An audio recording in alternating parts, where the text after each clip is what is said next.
Hai, salam hebat, luar biasa, sahabat sukses.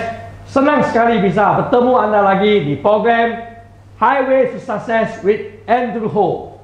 Ya, kali ini saya akan bahas suatu topik yang berkaitan dengan kewirausahaan, supaya kita bisa sama-sama belajar menjadi seorang pengusaha yang lebih sukses, kaya, dan bahagia.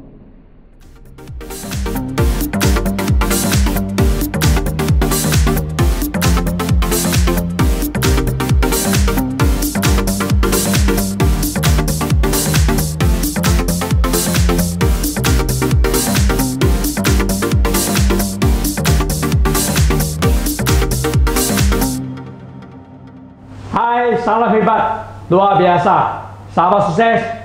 Topik saya adalah 9 alasan startup gagal. Sahabat sukses, bisnis menjadi salah satu cara yang akan membuka pintu pundi uang tanpa batas. Dengan berbisnis atau berusaha, maka kita juga berani untuk mengambil langkah dan mengambil resiko. Namun, perlu diketahui bahwa berdasar kepada penuturan SBA atau Small Business Association Amerika Syarikat, hanya sekitar 20% dari bisnis baru gagal di tahun pertama, 30% gagal di tahun kedua, sedangkan 50% gagal di tahun ke-5, dan hanya sekitar 66% gagal di tahun ke-10 yang pertama. Dengan kata lain, sisa 25% yang berhasil bisa memiliki usianya lebih dari 15 tahun ke atas. Tentunya jika Anda ingin membuka sebuah bisnis, angka-angka ini perlu menjadi sebuah perhatian yang serius. Ya, maka saya sudah mempelajari dan dapati bahwa ada banyak alasan kenapa startup bisa gagal. Hari ini kita akan sama-sama diskusikan 9 alasan yang biasa menyebabkan kegagalan sebuah startup. Yang pertama, memulai sebuah bisnis dengan alasan yang salah.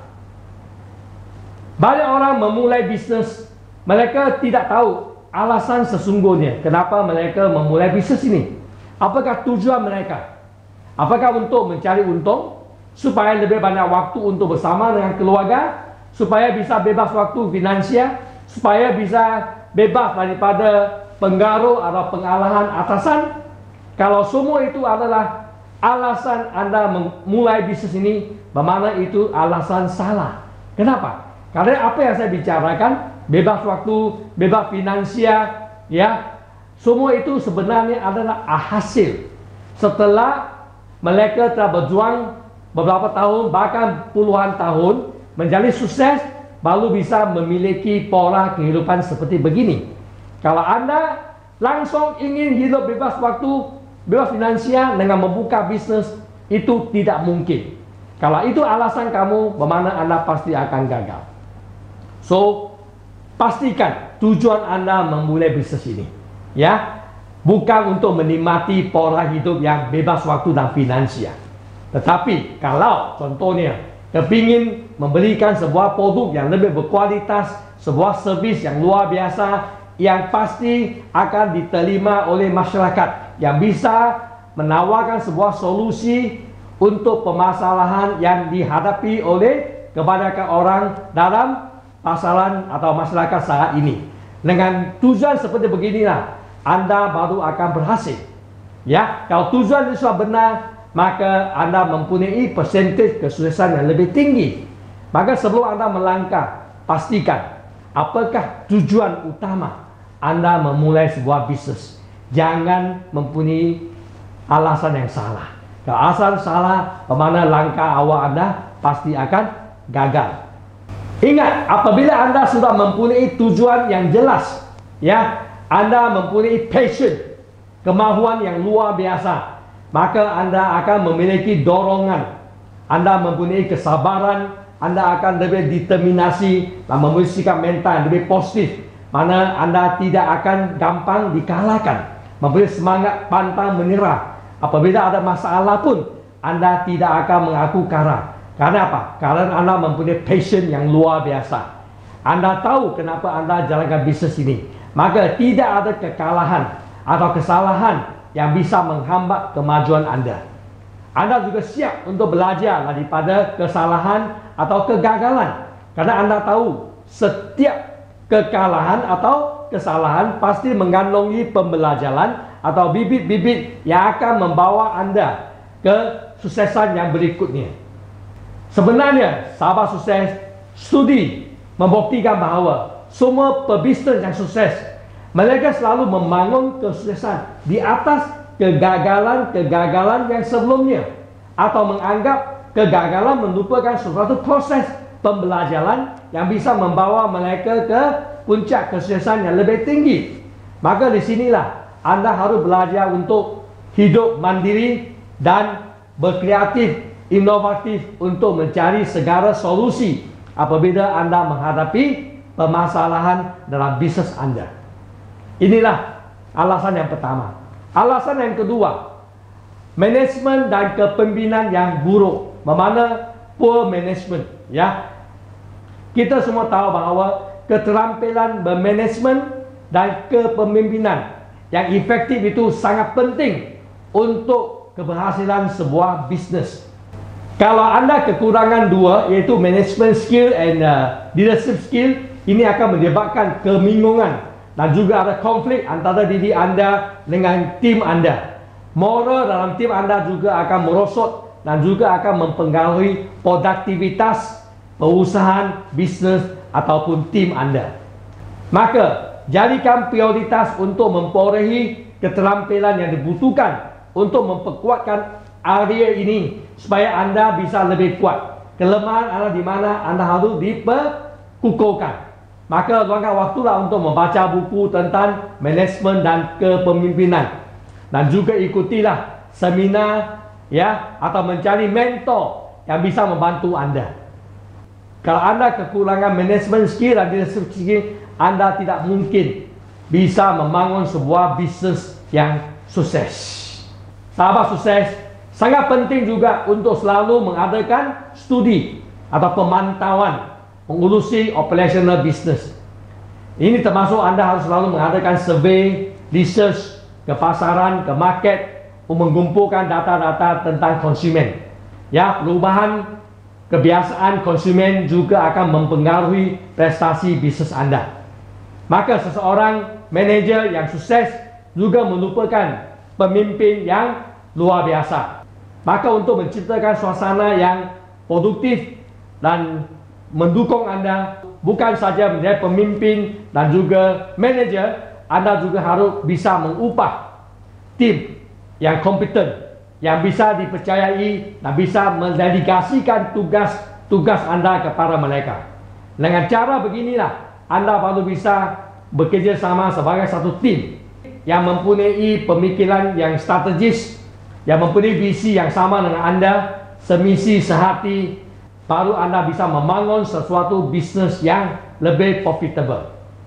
Memang Anda harus selalu mendapat anggota-anggota tim yang semisi visi dengan Anda. Apalagi bisa mempunyai pandangan yang lebih jauh, yang bisa membaca peluang-peluang dan juga mengantisipasikan ancaman-ancaman yang mungkin akan timbul dalam perjalanan bisnes ke depan ini. Poin yang ketiga, alasan yang ketiga kenapa bisnes gagal adalah modal tidak cukup. Ya, kita semua tahu bahawa dana mainkan peran yang sangat penting dalam sebuah kesuksesan sebuah bisnes. Maka sebab itu kita memulai sebuah bisnes, kalau tanpa modal operasi yang cukup, hampir sudah pasti bisnes ini akan gagal. Ya, maka tidak hanya itu, tetapi banyak pemilik bisnes baru sangat meremehkan bahayanya untuk mengenai roller coaster arus kelas. Ya, mereka kurang ngerti tentang aliran kelas ataupun cash flow. Kalau cash flow mempunyai masalah, maka itu pasti akan mengganggu kelancaran bisnes Anda. Menurut satu studi daripada Hiscox tahun 2015, DNA of Entrepreneur Report, 21% pengusaha Amerika Syarikat telah menggunakan kredit kad untuk mendanai bisnes mereka. Kegagalan mengelolakan arus kas atau cash flow inilah yang menyebabkan seseorang konsultan marketing kehilangan bisnesnya. Dahulu mereka biasa dengan gaji yang rutin. Tiba-tiba dia harus menghadapi sebuah bisnes yang sangat-sangat mementingkan cash flow atau arus kas. Ya, kalau satu-satu masalah terjadi bermakna aliran wang tidak bisa masuk, maka dia akan menghadapi masalah keuangan. Bisnes ini bukan saja tidak bisa jalan, bahkan akan dipaksakan untuk berhenti. Saya akan teruskan membahas alasan-alasan berikutnya setelah pesan-pesan ini.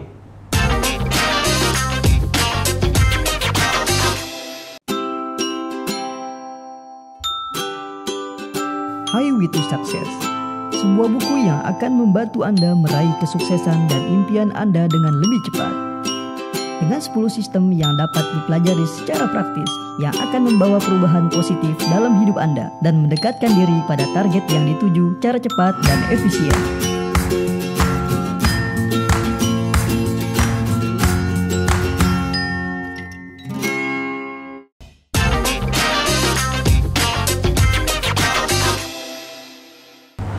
Hai sahabat sukses, kita masih dalam pembahasan topik 9 alasan startup gagal. Saya akan lanjuti membahas alasan yang keempat, yaitu lokasi yang salah. Kita semua tahu bahawa lokasi sangat kritikal dalam sebuah bisnes, khususnya bisnes yang membutuhkan walk-in traffic atau lokasi untuk bertemu dengan para langganan atau konsumen Anda. Okey, maka ada beberapa faktor yang harus kita pertimbangkan sewaktu kita memilih sebuah lokasi bisnes. Pertama, di mana konsumen Anda? Lalu lintas konsumen bagaimana? Aksesibilitas bagaimana? Tempat parkir dia di mana?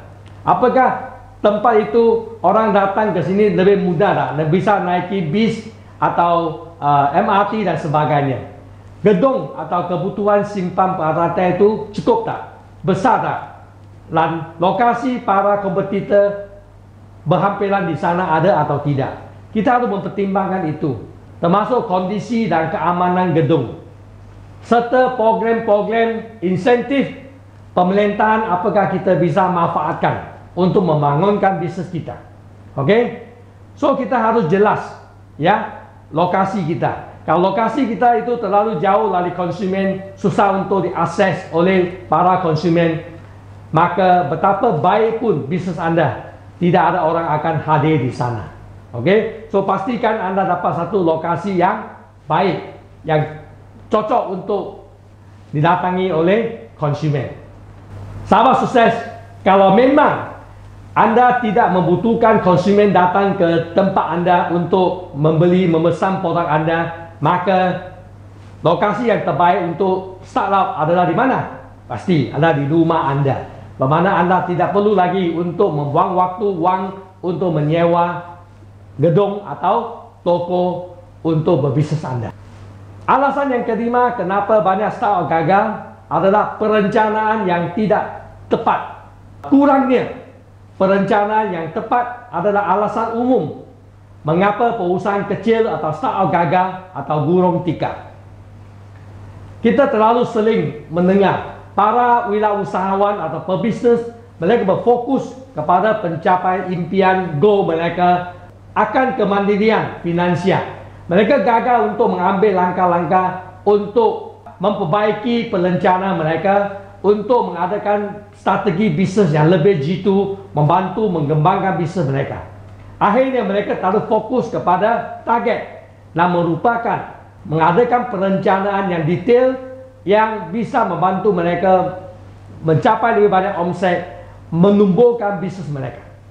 Sahabat sukses, ya, seorang pebisnes harus membuat rencana bisnes yang strategis, yang memasukkan faktor-faktor dalam komponen seperti apa? Kebutuhan tenaga kerja, analisa persaingan, perkiraan penjualan, pengeluaran, serta anggaran marketing. Okey, perencanaan harus detail, ya, supaya apa? Supaya kita tidak ada pemborosan dana ke mana-mana.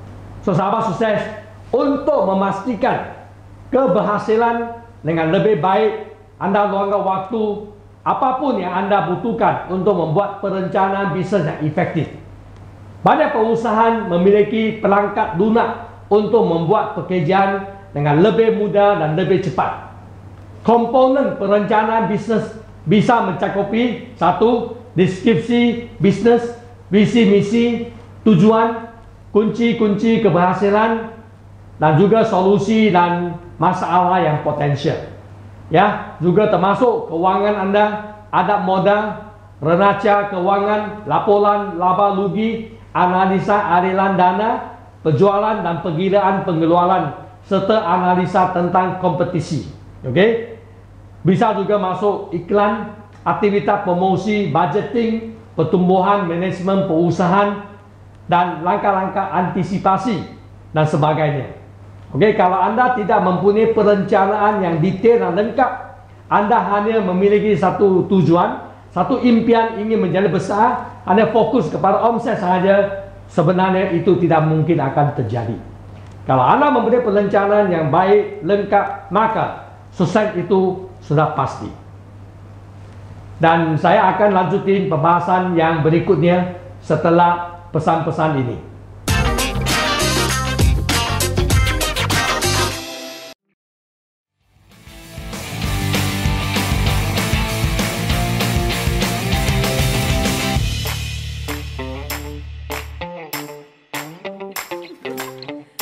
Halo sahabat sukses, mau punya t-shirt keren kayak gini? Langsung saja lakukan pemesanan ke nomor WA berikut. Limited edition loh.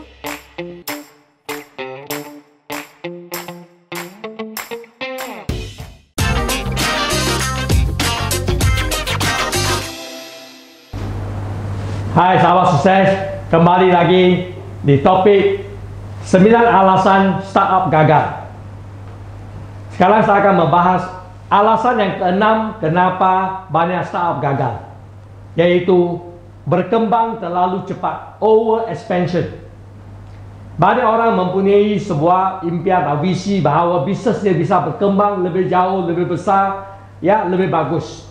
Sebenarnya kalau tidak mempunyai kesiapan yang matang dari segi dana, karyawan, sistem, manajemen, sebuah perusahaan itu berkembang dengan begitu cepat, itu sangat bahaya sekali. Karena kalau ekspansi itu tidak didukung dengan omset yang cukup, sistem yang memadai, dan karyawan yang lebih berkaliber, maka itu mungkin adalah awalnya kejatuhan sebuah bisnes. Maka sewaktu Anda ingin ekspansi bisnes Anda ke kota yang lain ataupun ke provinsi yang lain, bahkan ke negeri yang lain, Anda harus hati-hati dan memastikan Anda mempunyai kesiapan yang sangat matang. Bukan saja dari dana, tapi juga dari sistem, dari SDM, dan juga perencanaan. Saya sendiri melihat banyak perusahaan bangkrut karena ekspansi terlalu cepat. Sampai-sampai mereka mempunyai biaya yang sangat besar dan omset tidak bertambah berlipat ganda. Maka biaya terlalu besar, omset hanya itu-itu saja, maka mereka akan mengalami kerugian.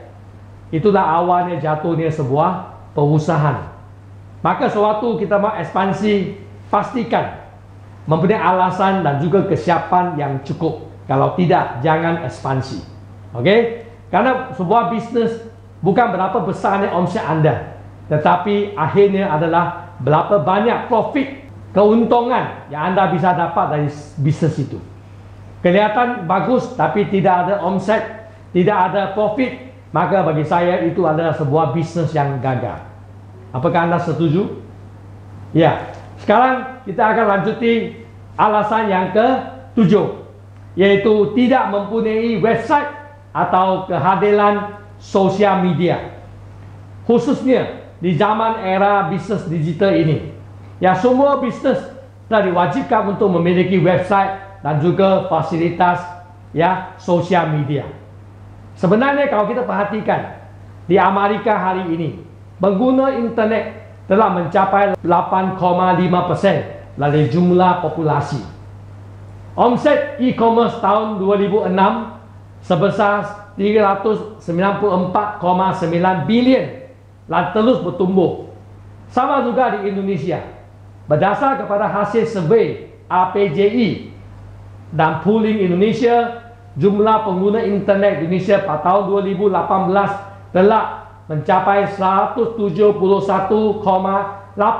juta nyawa. Artinya apa?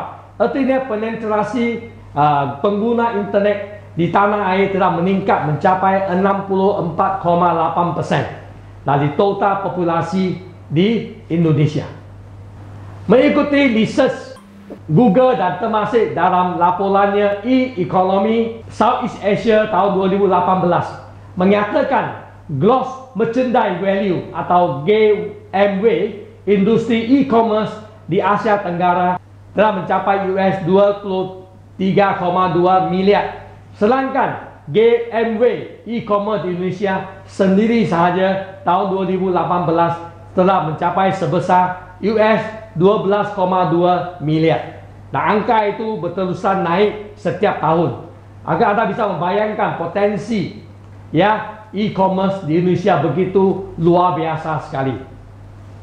Sahabat sukses, kita semua tahu bahawa semua bisnes saat ini telah menuntut semua bisnes harus memiliki website dan penampilan atau kehadiran sosial media. Bukan saja itu, tapi harus desain dengan bagus dan lebih profesional, lebih friendly user dan sebagainya. Kalau Anda tidak memiliki ini, mana Anda pasti akan dikalahkan oleh kompetitor Anda. Mungkin bisa Anda hanya melayani konsumen lokal saja, tapi tetap Anda membutuhkan website, membutuhkan sosial media untuk memberi informasi kepada calon-calon konsumen tentang bisnes Anda, supaya bisnes Anda itu bisa diterima dan bisa berkembang di kemudian hari. Kalau Anda tidak mempunyai sosial media dan web yang mendukung bisnes Anda sudah pasti tidak bisa berkembang sangat cepat untuk zaman era digital ini. Alasan ke-8 adalah model bisnes yang tidak menguntungkan. Model bisnes adalah how you do the business. Bagaimana Anda menjalani bisnes Anda. Kalau Anda hanya memiliki satu ide, itu tidak cukup. Bagaimana Anda mensukseskan bisnes Anda, itu lebih penting. Bagaimana Anda mencapai bisnes Anda kepada konsumen, itu namanya model bisnes. Anda harus mempunyai satu model bisnes yang sukses, yang bisa diterima oleh masyarakat. Kalau tidak bisa diterima, Anda pasti akan gagal. Dan model bisnes ini berubah dari zaman ke zaman, dari waktu ke waktu.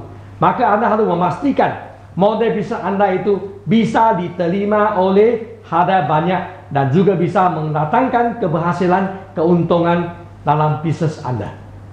Alasan yang terakhir, yaitu mereka meremehkan kompetisi. Ingat, di mana ada bisnes, di situ pasti ada kompetisi, pasti ada persaingan. Sebuah bisnes kalau ada keuntungan, ada prospek, ada potensi, pasti ada orang lain juga berminat.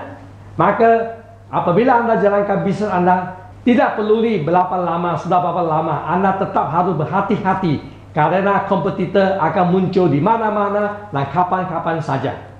Kalau Anda tidak pedulikannya, meremehkannya, bagaimana Anda akan gagal. Karena dia mungkin akan muncul di mana-mana sahaja.